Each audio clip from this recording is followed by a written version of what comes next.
March 2nd, Best Buy will be shutting down the Apple Valley store in Minnesota. It also plans to relocate the Burnsville store elsewhere, with no current specifics on the destination. Over the past 5 years, Best Buy has closed about 100 stores, and CEO Corey Berry states that, quote, "We expect to close roughly 15 to 20 stores per year in the near term," unquote. Some stores have already been restructured into experience stores, which allow the customers to learn more about products sold from Best Buy. But as a whole, it looks like the company is definitely slimming things down as time goes on. This is also interesting because I know that for a fact with the store that's closest to us, they recently went through a renovation over the past few years. That's true, so yes. Kind of funny how that works. Yeah. But yeah, I guess we'll have to see how things progress with its corporation. I mean, Best Buy is one of the few remaining stores that kind of tie in a lot of nostalgia for in-store shopping, especially back in the 80s and 90s. So yeah, and actually, speaking of which, my wife actually showed me a news article that basically stated that Best Buy is no longer carrying any physical media for video games or whatever. Now, I didn't really look into that a whole lot. I'm not sure if that's necessarily true. It might be just a specific store, but we're definitely heading into that era of like digital media only. So yeah, I'm guessing it is a specific store because I would think they'd still have to have Nintendo Switch games. That's what I was thinking. So it's probably just certain things. Yeah, and they're also, probably testing it out. Yeah. Yeah, and I also saw that Walmart was actually closing quite a few of their stores in the U.S. as well. So Really? Wow. yeah, to open up some other ones. So I'm not sure. Oh, It's okay. pretty crazy. But They might be moving things around. yeah, that's what I'm thinking. Moving right along here, there doesn't seem to be a whole lot of information regarding it now, but it seems YouTube is changing its mind about the Vision Pro and has plans to create a dedicated app for the innovative headset. The exact reasons why they changed their minds remains to be seen, but it wouldn't surprise me if it was due to fairly massive success of the Vision Pro. YouTube might see a profitable reason in doing so, or they're noticing many people utilizing YouTube on Safari and are reconsidering their course of action. Either way, at least we'll be seeing another tech giant utilizing this headset. So Yeah, I also saw that. I guess, I don't know, we talked about it previously where we felt like that was a smart move, just so that we wouldn't feed into the growth of Vision Pro. I don't know. I feel like it could be kind of detrimental to the user experience, so. yeah, I could see that. But In certain ways I could. Although I think that YouTube is one of those ones that I feel like is needed. Just because it's such a very prominent platform, probably I would argue one of, if not the biggest worldwide, and to have it on one of these headsets is kind of important, I think. So yeah, I mean, if it were like Disney or Netflix, I don't think it would be that much of a loss in theory. But I feel like YouTube, like you're saying, it's a key platform. And some might even say the same thing about Spotify as well, as far as music streaming services. So yeah, exactly. just in case some of you missed the email that went out to users this month, Ring will be increasing its base plan, which covers one camera, by $1 a month or $10 per year. Ring previously made a price hike back in July of 2022, but that included some additional features with that price increase. This time, we are not so lucky. The price will go from $40 to $50 a year, or $4 to $5 per month. Obviously, if you pay for their next tier plan of $100 a year or $10 a month, then you won't notice anything. But this change will take place on March 11th, so just be aware of that. So that makes me consider that most people are going for the base plan instead of being more expensive, because if the next tier was, if a lot of people were using the higher tier, you would see a price change in that, because that's where all the money's coming from mostly, right? Or am I? Yeah, that's what one of the articles also notated as well. Okay. Just the fact that it's trying to push it closer to that higher tier so they can try to get people on that more expensive one as well. Okay. Yeah. So that's also, I guess that kind of goes hand in hand. But yeah, I use the base plan, and I think our dad uses the base plan as well. So it's I don't need a whole lot. Plus, I only have one camera. Yeah, that's Why true. I'm telling the world, I have no idea. It's okay, now they know. Quick but nonetheless important, Microsoft plans to let go of its support of Publisher in October of 2026. In a statement released by the big tech company, the plan to completely get rid of this program comes down to the fact that other programs, such as Word or PowerPoint, utilize most of the same features that Publisher does. So, at this point, it would seem to be taking up space. Not only will Microsoft stop support for Publisher in 2026, but they will also completely get rid of it from Office 365. That's interesting. Now, I've never used Publisher. I imagine maybe our mom has. She has a blog, actually. Link down in the description. But I have only ever used Word, Excel, and PowerPoint, and I don't really know of anyone else who actually does. So, maybe you used it and could give some insight. Nope. No, Okay. I actually have not used Publisher. I've heard of it, and I know people have used it in the past. Just never found a need to. So it doesn't surprise me that, I guess from the way you're saying it, there's some redundancy. So Yes. the fact that they're getting rid of it is no never mind to me. It's probably been a while coming, if you ask me. Yeah, I suppose so. Oh well. I guess if you are one of the ones that use it, then enjoy it while it lasts. But in either case, Yes. That's why they're giving those 2 Not years. too long ago, we discussed how Nothing has plans for a lower priced smartphone than their Phone 2, known as the 2A. And while it wasn't the number one phone on my list to test out, I was looking forward to experiencing what the company had to offer at a cheaper price. However, it doesn't look like that will be possible, as according to the company in a press release, the 2A will not be available to the United States at large, but rather only to those who take part in the Nothing US developer program. This isn't necessarily new, as they did this with the Phone 1, but it would have been nice to see how the 2A fared against the competition here in America. So I was a little bummed by that. I'm not sure if you were really looking forward to 2A. I mean, it wasn't like this, groundbreaking model, but... No, it wasn't, but it does tell me that, I guess, Pay isn't ready for people to, jump on this just yet. I think there still needs to be some fixes. There still needs to be some add-ons or whatever, all that kind of stuff. So that's what that kind of notates to me, especially because this company is still fairly new. Like, the first phone came out like a year or two ago. So yeah, definitely some kinks to fix, but it is still a little saddening because I really want this company to be a success, like many others, just because it does bring that nuance and that niche of having a device that's so wildly different from your everyday experience of a basic phone. And I think that's the idea that Pay was trying to bring for that. So yeah, I'm a little saddened by that, but hopefully we get a major phone release for the entire United States. So yeah, and I think the other thing is probably maybe what specifications are in there and how maybe he doesn't want that to be part of competition against the US market. It's another thing you kind of have to take into play, and possibly pricing as well, and how that plays into who's going to buy it. So yeah, I don't know. At least we get to see what the specs will be. It just won't be, hands-on experience here in the States for at least the majority of us. Yeah. Honda recently introduced a retrofit option for owners of the 2018 to 2022 Accord, allowing them to upgrade from wired to wireless connectivity, $400 plus additional labor fees provided by authorized dealers.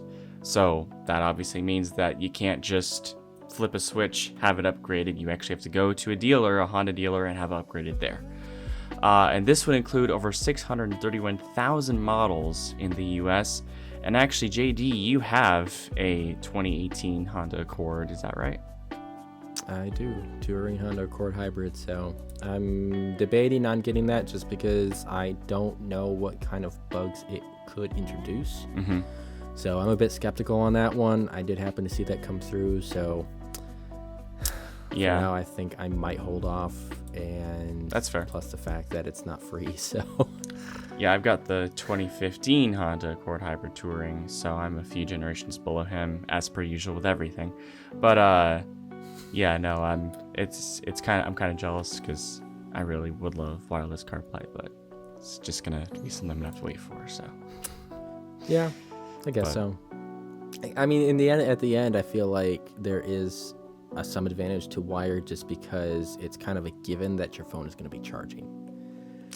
Then again, I don't know if you want to throw it on the wireless charging pads that are in these new cars, although those aren't as efficient and actually cause more heat. So it's kind of one of those things on what you prioritize. But at the end of the day, if you have both, then I suppose at least you know you have the option to charge it or just quick connect. So true, yeah.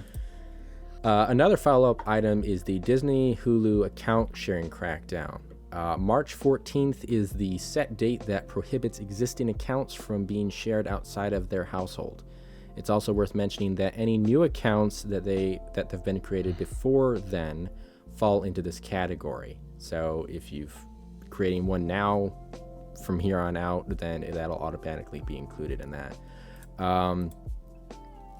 Thankfully, I've already canceled my Disney/Hulu subscription, so my good. Kids seem to be doing just fine without it. But yeah, I'm glad to be rid of the service. So.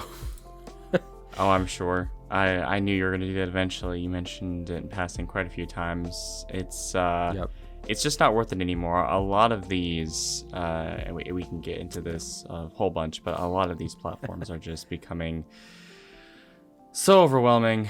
Netflix, obviously that. Although I will say, side note here, Avatar: The Last Airbender. That's the live action series that's releasing this Thursday. Again, like Stranger Things, that's one of the only things that's going to keep that thing alive. I'm serious.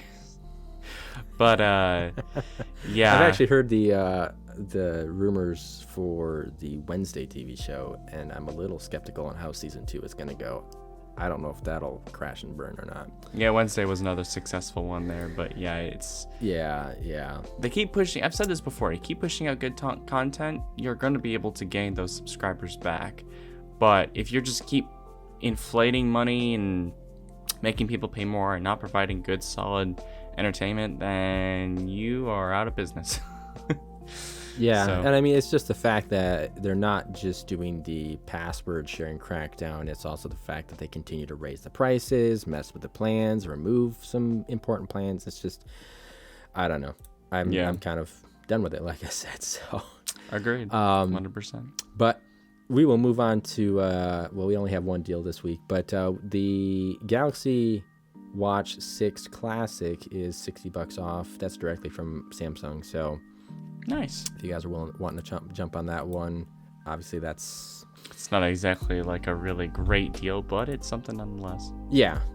And like I've mentioned, it's a model that I like a lot just because they've brought back something that I miss. But heading out of deals now, though, a quick item here is that via the official Xbox podcast, there seems to be an Xbox Series X Slim in the works.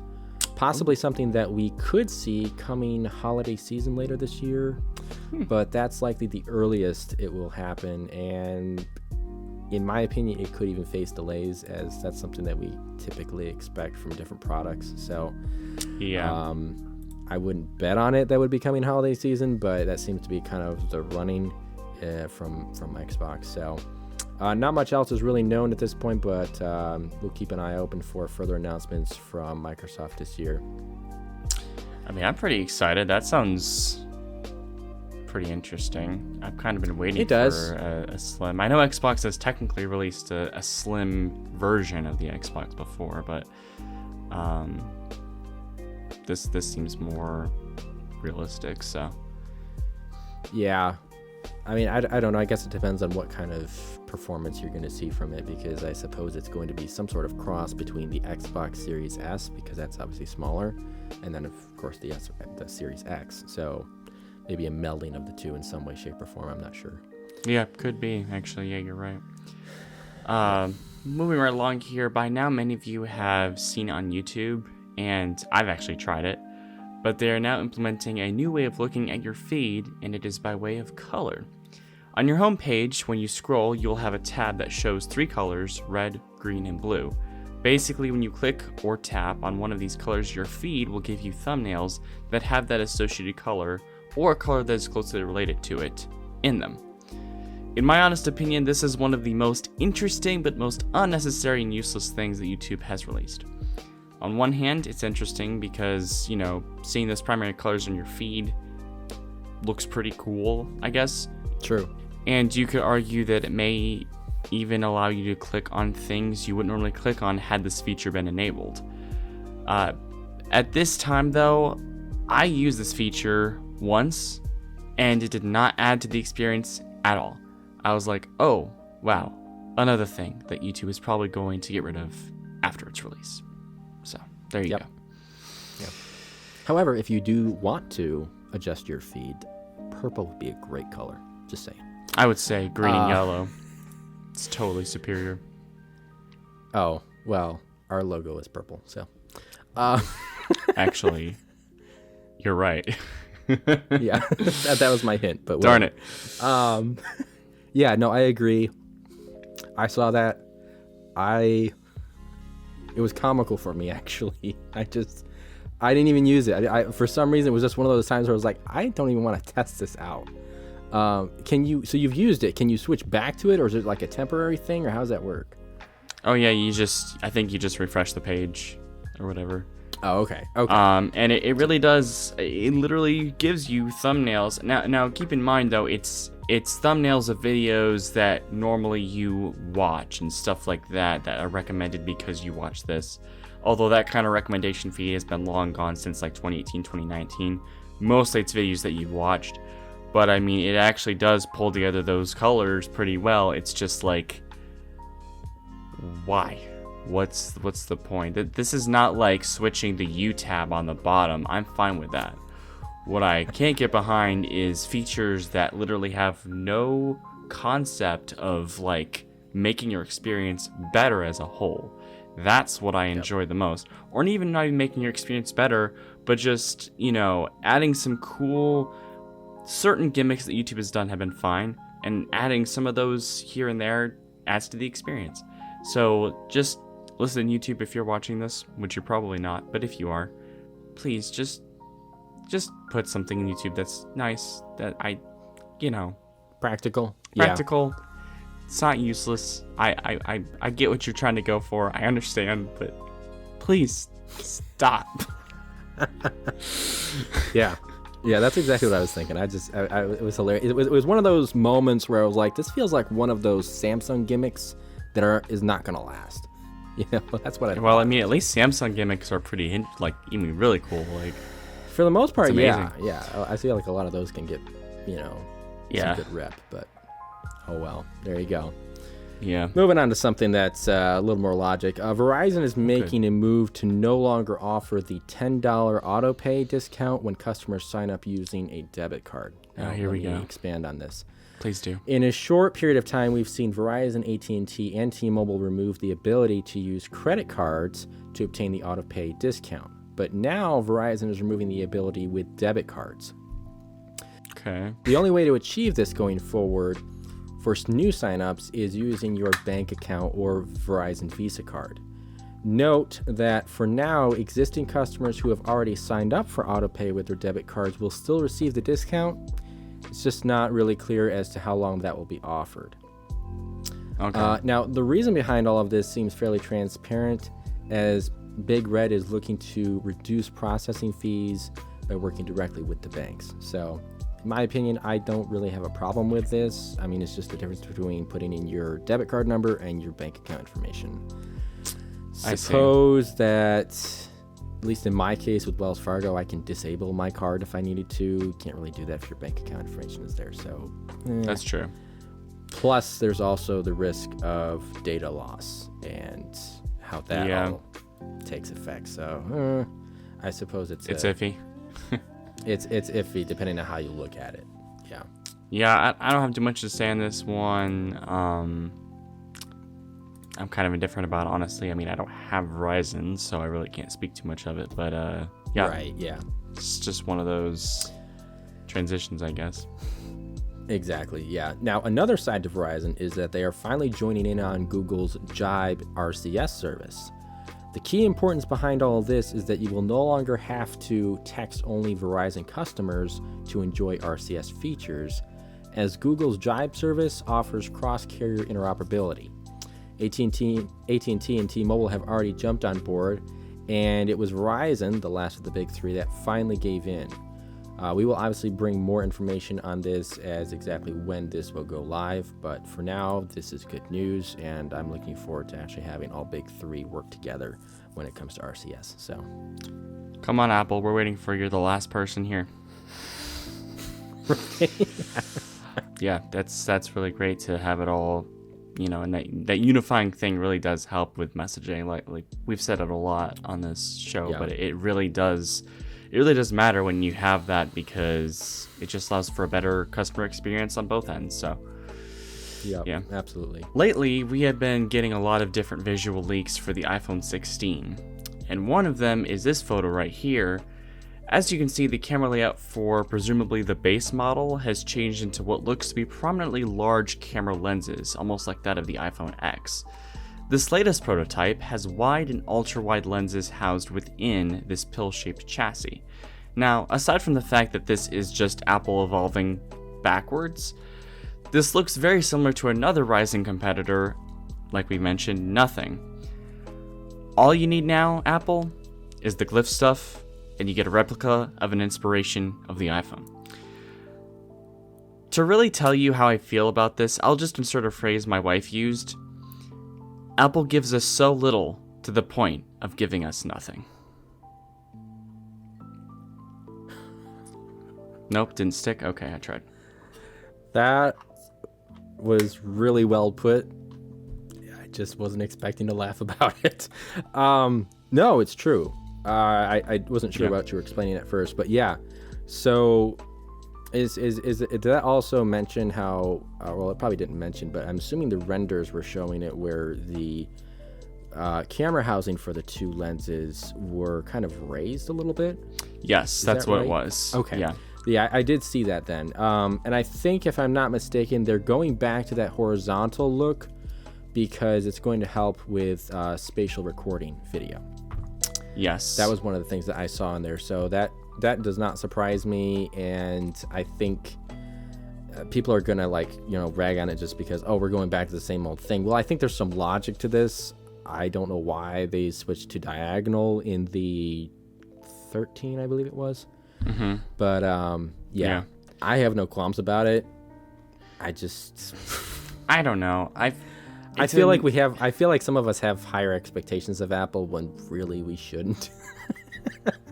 You know what? Yeah, you're right. I shouldn't even just go on. I'm like, just expect what you expect. No. I mean, I just give my comment about it. Like, I don't think it's in the right direction. Literally. I mean, it looks aesthetically pleasing. I will say it does look like that, I guess. But I just feel like it just doesn't feel right, I can't really express words in it necessarily because it's just so off. I don't know. I'm just not used to that large lens on an iPhone as big as that. And for it to kind of go backwards. Sorry, my light likes to do this thing where it changes color while I'm speaking. There we go. Thank you very much. So, what? It's I don't know. It's not like a make or break thing for me. You and I are obviously still waiting for the Ultra, which is gonna be really nice. But I don't know. Like I said, I feel like it's just going backwards. I don't really like it too much. I get it's really to the point where Apple is letting its consumers know we're out of ideas. So preach. And again, this is just more about functionality for the actual technology of the right. Pro. So I can't really argue too much with it, and thankfully they're not just doing it just to reinvent a design, because that's not even reinventing design. It's just pathetic. But in either case, something to not look forward to. Oh yeah, for Which sure. in this case, another not so desirable change is, again, this is from Amazon, and we've already mentioned how Prime Video would become an ad-supported service unless you paid an extra $2.99 per month in addition to the regular Prime membership. What's now being unveiled is that you'll also no longer be able to enjoy Dolby Vision HDR and Dolby Atmos surround sound unless you pay that $3 fee. Oh, so lovely. As Prime membership continues to rise and add-on fees surface, we begin to experience less. This is something that goes back again to what Marquez firmly believes is why charge for something that was previously free, or at least included in a previous plan. Yeah, Some people care about it. Yeah. I don't think that statement holds value anymore now. I think the last 2 years have been just completely against that whole idea of, this was here, but now we're charging you for something that was originally free. But yeah, we need JD, we need to start another podcast. We need to start a podcast called Stream On. Thank you. Stream off, or stream on. Yeah, well, one of those. Because I mean, it really is just it's a weekly thing. Like, it just doesn't stop. Like, there's always something that we hear about a platform or a business or something just increasing their prices, and some of them are justified and others are literally not justified at all, and you can't give me a single reason why. Yep. So yeah, that's cool. Anything else? No, that's it for that one. All right, so I'm gonna stick at this voice right here because I want you to understand that this is a repetitive thing from Apple. All right, that this is a crazy. I don't even know. Apple's once again in the midst of another lawsuit.